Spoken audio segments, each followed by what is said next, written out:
sinigang na ulo yan. Nalagay na natin yung lechong ulo. Sarap na ito.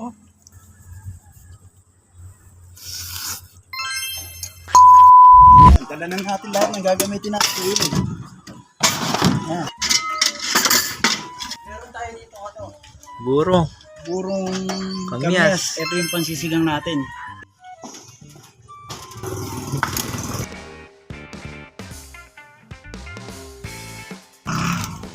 Sampa or pampaasin.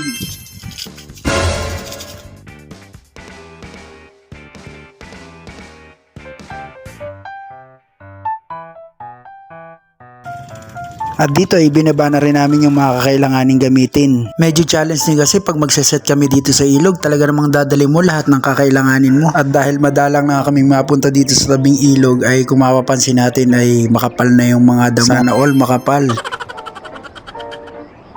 Maaliwalas nga yung panahon kaya perfect na perfect yung timing namin at talaga namang hindi naman siguro magbabadya na uulan.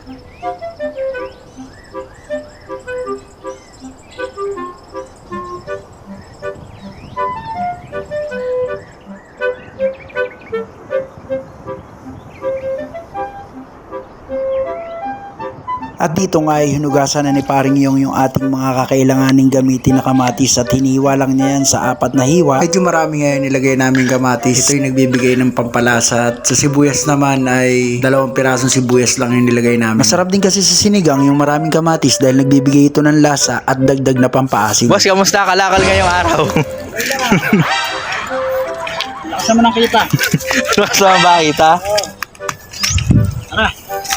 Ito. At pagkatapos kong kumuha ng kahoy ay naghanap naman kami ng kangkong para ilagay doon sa ating lulutuin ngayon na sinigang na lechong ulo ng baboy. Mabuti na nga lang at sineswerte pa rin dahil meron pa kaming konting nakuhang kangkong. At dito nga ay nagsimula na ako magparikit ng apoy para naman makapagpakulo na tayo dahil sinigang na ulo lang naman yung lulutuin. Magpapakulo lang tayo ng tubig at ihuhulog lang natin yung sinigang na lechong ulo at ilalagay natin yung mga rekado. Hinihintay nga lang namin kumulo at kapag kumulo na ay ihuhulog na namin yung sinigang na lechong ulo ng baboy. At sa pa nga sa kagandahan ay napakadali lang nitong lutuin dahil kapag kumulo yung tubig ay pwede na nating ihulog yung lechong ulo.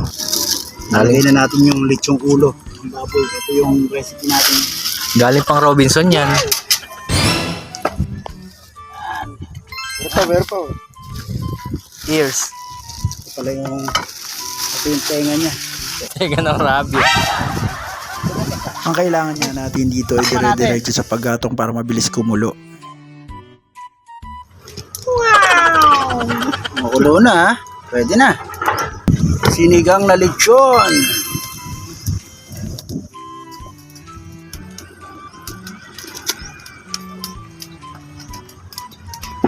At sabay-sabay.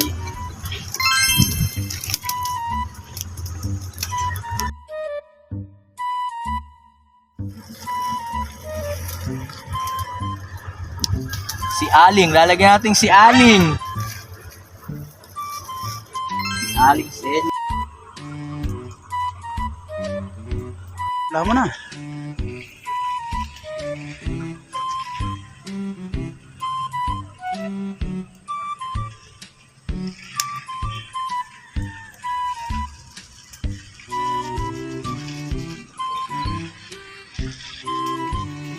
Lagay mo lahat.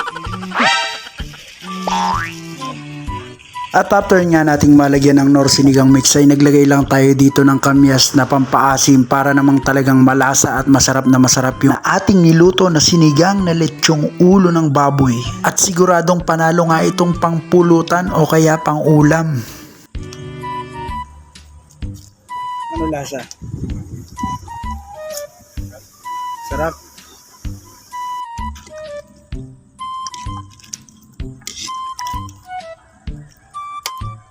Sarap po. Prank!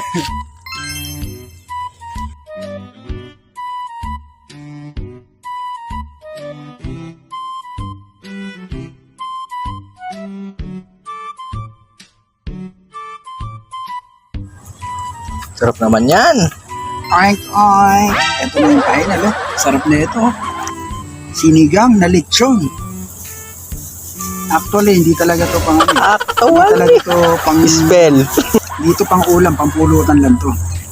Kaya lang, nagdala pa rin ng kanin kasi para mas maganda laban habang umiinom, kumakain. Kaya ito na yung pangmalakasang bite natin. Oh. The best. Ito yung tenga, oh. Tenga ng paniki.